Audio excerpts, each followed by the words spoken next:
اب ہم اس کا ترجمہ کرتے ہیں۔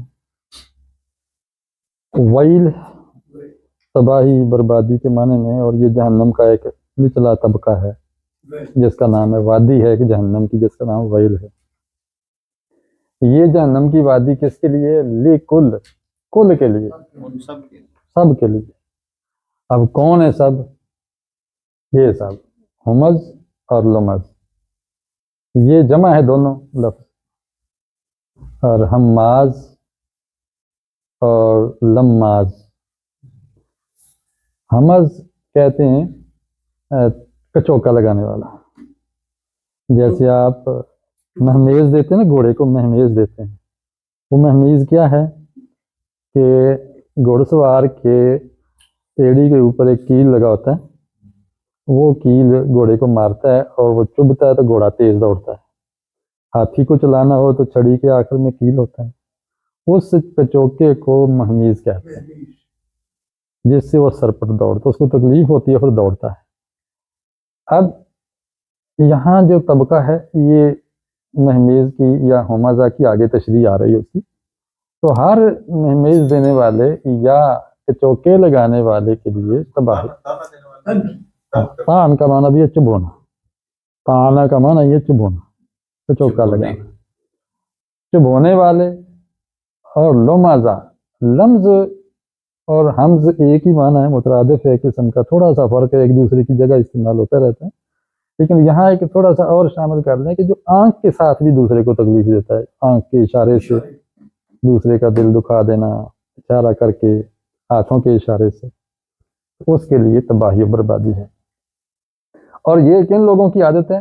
الذی جمع مالا، جو جمع کرتا ہے مال کو، وعددہ، اور اس کی گنتی کرتا رہتا ہے کہ آج اتنے ہو گئے، آج ہم لاکھ پتی ہو گیا، اگلے سال میں کروڑ پتی ہو گیا، اس سے اگلے سال میں ارب پتی ہو گیا، اور بلا اگر پانی پتی ہو کے قبروں میں جاتا ہے جی، ہاں جی، تو وہ اس کو گنتا رہتا ہے، اور جن کے پاس مال نہیں ہوتا ان کو طنز کرتا رہتا ہے، جو آج کل کلچر ہے۔ یہ صاحبو کیوں جمع کرتا ہے؟ وہ سمجھتا ہے، حساب یہ لگاتا ہے، ان کہ مالہ، اس کا مال، اخلدہ، اس کو خالد رکھے گا، اس کو ہمیشہ رکھے گا۔ وہ سمجھتا ہے کہ یہ میری ایک قسم کی سیکورٹی ہے، اس میں ہاں یہ میرا تحفظ ہے، یہ میرا کیریئر ہے، یہ اوکھے ٹائم کام آئے گا، ہمیشہ رکھے گا۔ وہ سمجھتا ہے کہ یہ مجھے بیماریوں سے بچائے گا، یہ مجھے برے حالات سے بچائے گا۔ یہ مال ہوتا یہ ہے کہ جو منظور خدا ہوتا ہے، ہمیشہ زندہ رکھے گا۔ اس کے دو مفہوم ہیں۔ وہ سمجھتا ہے کہ وہ مال اس کے پاس ہمیشہ رہے گا، اور یہ بھی سمجھتا ہے کہ مال اس کو سپورٹ کرے گا، اسے ہمیشگی عطا کرے گا، خیال کرتا ہے جی، حساب لگاتا ہے۔ یہ فعل قلوب میں سے دل کا فعل ہے۔ 5 لفظ اس کے لیے بولے جاتے ہیں: عالمہ، حاسبہ، زعامہ، ظنہ۔ یہ جو لفظ ہیں، خالہ خیال کیا، حاسبہ گمان کیا، ظنہ گمان کیا، عالمہ سمجھا جانا، یہ ان کو افعال قلوب کہتے ہیں، یہ دل کے افعال ہیں۔ تو وہ یہ دل میں خیال کرتا ہے کہ اس کا مال اس کو ہمیشہ رکھے گا۔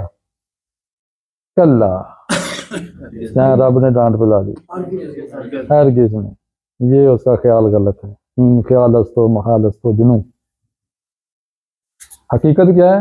لا ینبذن، لا ضرور، ینبذ، نبذہ ہوتا ہے پھینکنا، کسی چیز کو حقیر سمجھ کے پھینک دیں، پھینک دیا جائے گا۔ نون پھر تاکید کے لیے آگے، ضرور بھی ضرور پھینک دیا جائے گا۔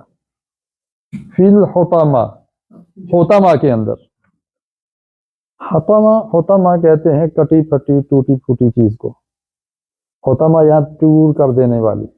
یہ جو کعبے کے گرد آپ کو تھوڑی سی حتیم نظر آتی ہے کہ چاند کی شکل میں، وہ کعبے سے ایک لحاظ سے کٹی ہوئی ہے اس کا حصہ۔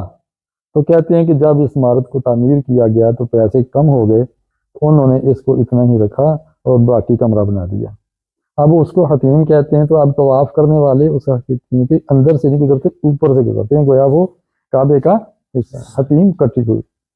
اب یہ جو آگ ہے، یہ جو حطامہ ہے، یہ یعنی ٹکڑے ٹکڑے کر دینے والی چیز ہے، اس کے اندر اس کو پھینک دیا جائے گا۔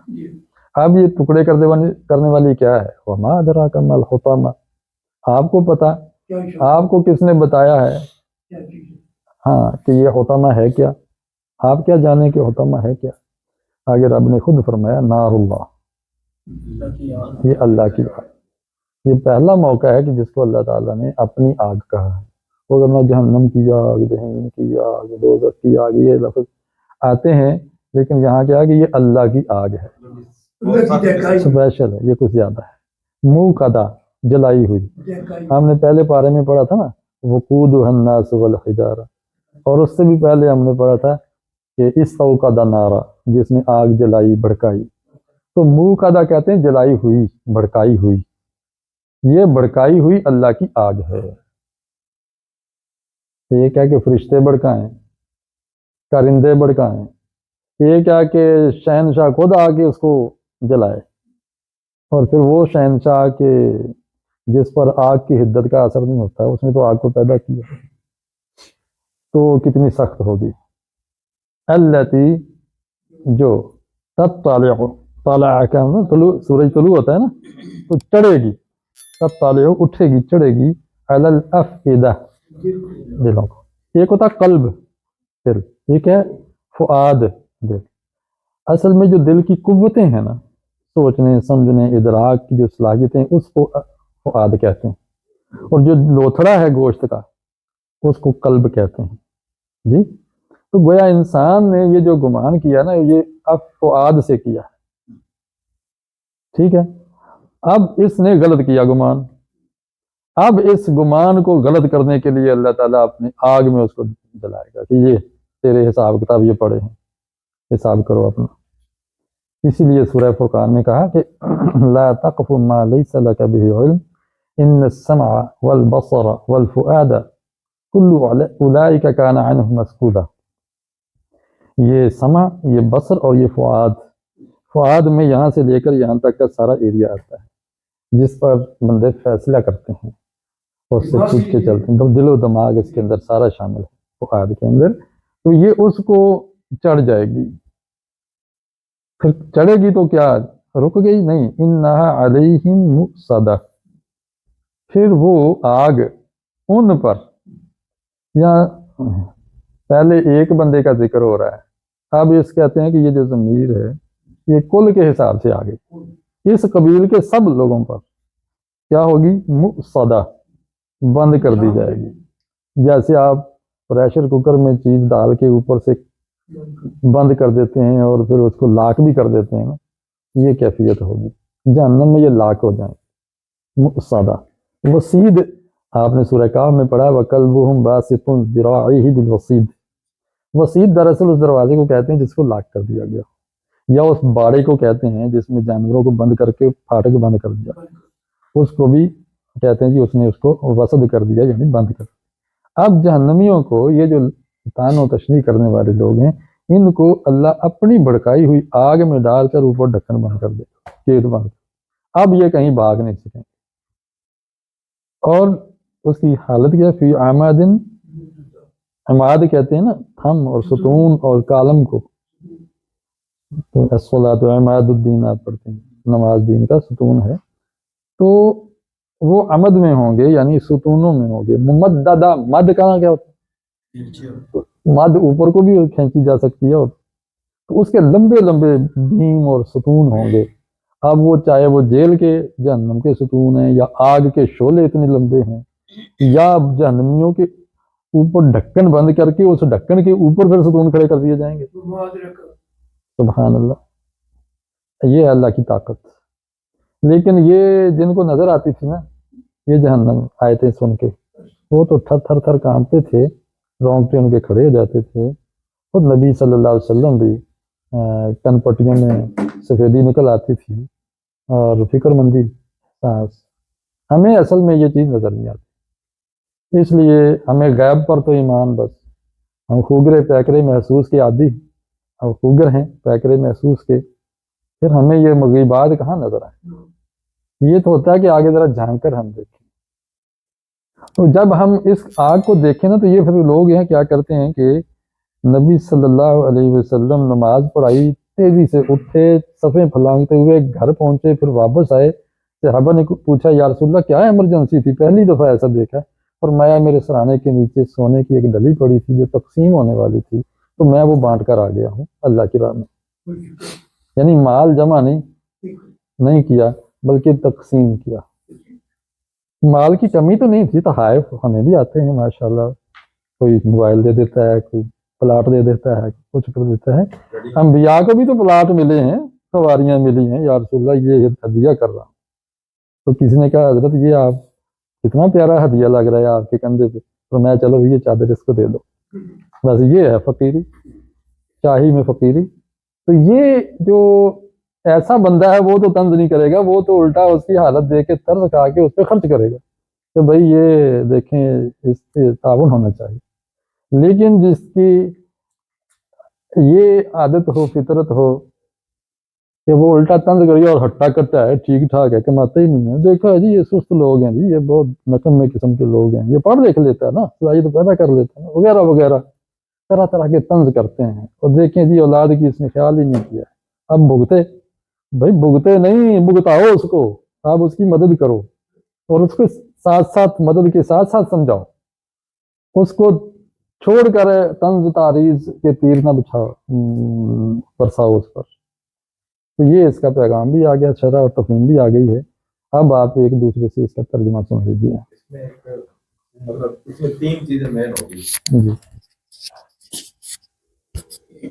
پہلی جو آیت اس میں تو ہے او مزہ تلو مزہ، مطلب دو یہاں آگے پیچھے برائی کرنے والا اور طنز کرنے والا اور برائی کرنے والا، تیسرا سٹیپ ہوگا وعدہ، مطلب جو پیسے کا حساب رکھنے والا، دولت جمع کرنے والا، مطلب تین یہ جس میں خوبیاں کیا لو، برائیاں کیا لو، مطلب وہ ان کے لیے یہ عذاب۔ جی بالکل، آپ اس کو دو کہہ لیں یا تین کہہ لیں، کیونکہ یہ جو کام کرتا ہے وہ اس وجہ، یہ جو کام کرتا ہے وہ اس وجہ سے کرتا ہے، اس وجہ سے کرتا ہے، اور یہ کس لیے کرتا ہے؟ وہ اس لیے کرتا ہے۔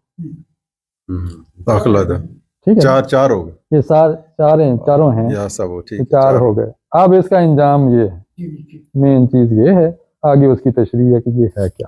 تینوں مکس ہو کے صرف گننے والے کو لگا دیے، پھر تو کیشیئر سارے اڑ جائیں گے۔ او اللہ اکبر، نہیں یہ وہ لوگ ہیں کہ جو مال خرچ نہیں کرتے، جو خرچ کرتے ہیں وہ گنے نا، سارا دن گنتے رہیں اور خرچ کرتے رہیں۔ جو قارون ٹائپ ہیں، جو سانپ بن کے بیٹھ جاتے، ان کے سامنے پتہ ہے کہ لوگ مارکیٹ میں چیز تلاش کر رہے ہیں لیکن یہ ذخیرہ کر کے بیٹھا ہوا۔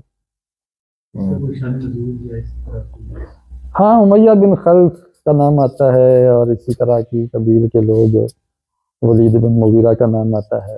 یہ تو شخصیات ہیں، لیکن اللہ تعالیٰ نے شخصیات کے ساتھ زیادہ انہوں نے اوصاف کا لنے دی، جس دور میں بھی یہ صفت کسی میں پائی جائے گی، یہ آج کے ہر دور۔